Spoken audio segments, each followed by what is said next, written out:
Love and doggy. So I didn't go there with a plan of what they should or might become, but I came out with questions that I did not expect to have. What's different about someone when you see them every day instead of in short, intense bursts? Well, when you spend time with someone, I guess attraction stops doing all of the work and you start to see patterns like how they wake up in the mornings later than you usually wake up, and so you end up not doing your morning exercise routine like you usually do. You see how much space they make for you, which he did. I understood that he was very busy and that he would do his best. And I think he did better than I imagined. He got to work in the mornings and would make the effort to come see me in the afternoon and spend the evening and night with me. The first night, he took me to dinner at a really nice restaurant. I'm so unaccustomed to this, really, that I don't know why it didn't feel unusual. Perhaps because it was just very comfortable being with him, sharing space with him. Another pattern is in the way he decompresses. I've recently stopped drinking alcohol. He drinks. He enjoys. Well, one thing that I really like about him is that he isn't embarrassed to be himself because of who I am. People feel like the decisions I've made sometimes are a judgment on what they do. Like, I'm not drinking, I'm vegan. No, he's full on carnivore and he loves his beverages. I was going to say which one, but I'm trying my best not to expose him because my life is my life and his is his. But there are some other ways in which he decompresses that I decompress. And on my birthday, we did that together, although he did not know it was my birthday because I didn't want to share that. I know him and he would have tried to make a big deal of it. He would have wanted to celebrate it in a way which would have been difficult for him because he would not have had much notice. And I also, because of my childhood trauma, linked to birthdays, there were birthdays I spent where my mother wasn't speaking to me for one reason or the next. And so I found that I prefer not to celebrate birthdays because they just remind me of moments that I'd rather not remember. I expected the week to be intense based on the first time we met in person, but it was quieter. Not in a bad way. In a mature, we are married and have been married for 10 years way, but in a good way. So that was something that surprised me a little, just how comfortable I felt with him, because one of my concerns was that going from virtual conversations where we're sending each other video messages and voice messages and text messages where you have time to think and delete and re-record if you want to real time. This is who I am, unfiltered, and I may not always know exactly what I'm going to say. This, from the beginning, from the time he picked me up, my hand was on his knee and while he drove and we talked and it was comfortable. This is something that surprised me. One thing I learned about his daily routine is that he loves it. It's work, work, work, but he loves his work. He's a hero, man. The work that he does, I find to be very, very impressive. So he loves his work. There's not much time outside of his work to do a whole lot. And that time outside of work, he likes to spend with friends. And he likes to visit his favorite restaurants and bars, and he likes to give me a peck on the mouth when he returns home, and he likes to offer me a glass of water. Would you like some water? I'm not sure if I felt like I was fitting into his life or if it was just happening all around me, maybe a bit of both. There were moments where I felt included, but there were moments where I was obviously not the constant, but the variable. And those moments occurred with his friends. There were moments where I felt that I couldn't contribute to the conversation because it was an inside scenario or joke. There were moments where his friends, I, I felt like they were trying to figure me out. And there was a moment when one friend had arrived at the apartment, and so it was the three of us, and then other friends arrived, and this friend ran to greet them, and that greeting turned into a whispering behind a wall, which made me feel uncomfortable. But I was present and aware and mature enough to understand that this was not a reflection on who I was, but just what is likely to occur in these circumstances. I in their position, would probably behave in similar ways. There was a meeting at his office, and after work drinks meeting, and I felt like there was an inside joke I wasn't a part of at one point. Something about somebody being upset, and I wasn't sure if they were suggesting that they were jealous of what was going on with me and this guy, because this was coming from someone who's pretty close to him, a best friend. But it wasn't anything that I couldn't handle. I like that he has his own life because I have mine, and I don't want nobody up underneath me all the time. So that works out just fine. So the parts of the week that were easy and natural were when we were physically together. Something that I really like about him is that he is very affectionate. He expresses this physically, you know? He won't pass by without pinching me or hugging me or giving me a kiss. And that is crazy to me because I grew up in a household where there was no hugging. And I think that although it's something I aspire to, I want to be like that. I want to be expressive in those ways. It doesn't feel natural to me. I do it. So I guess the parts that felt uneasy had to do with expectations of myself. Was I being an imposter by reciprocating what he expressed in these ways? And I guess when I was alone as well in the mornings, this idea of my self-worth being entangled in a concept of productivity and that you should always be productive drove me a little crazy to the point where I pruned all of his houseplants. I went out one morning and bought some fertilizer and some gardening gloves and pruning shears and a little shovel, and I took care of his plants, and I cleaned the veranda on which they were, and I found it difficult not to do anything, to just lie in bed and watch TV, which is not something that I do normally anyway. I don't watch TV ever.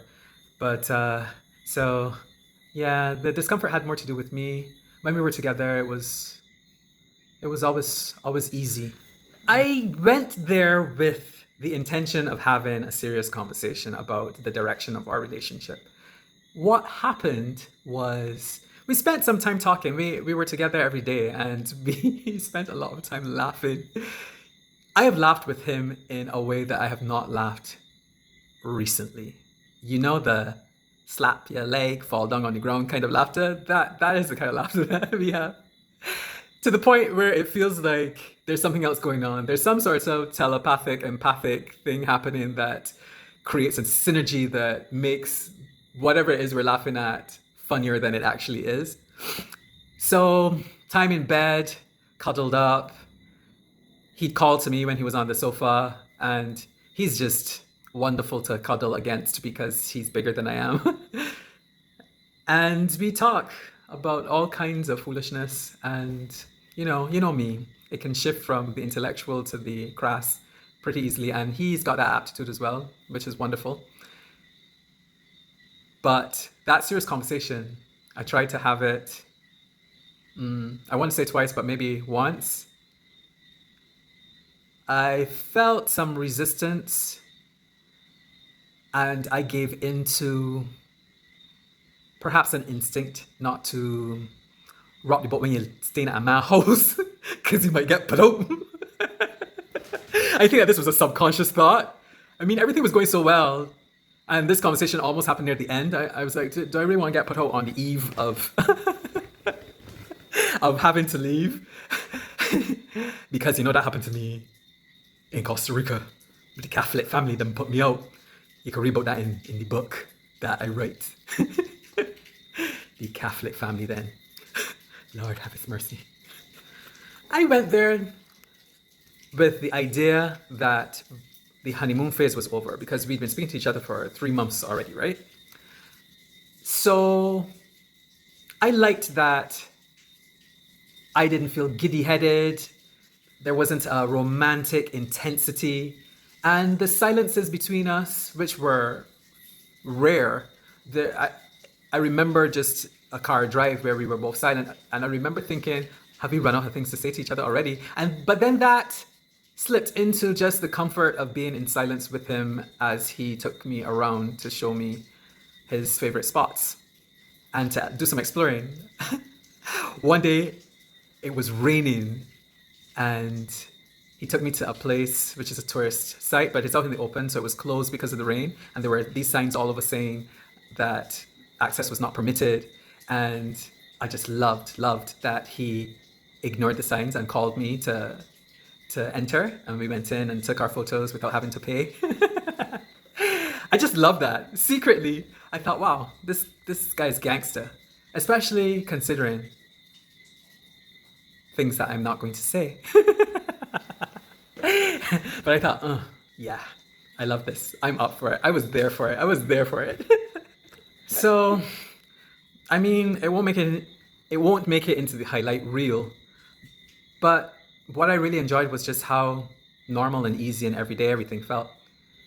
We cuddled, we, like I said, talked, and he even took a shit in front of me. Wonderful, he left the door open.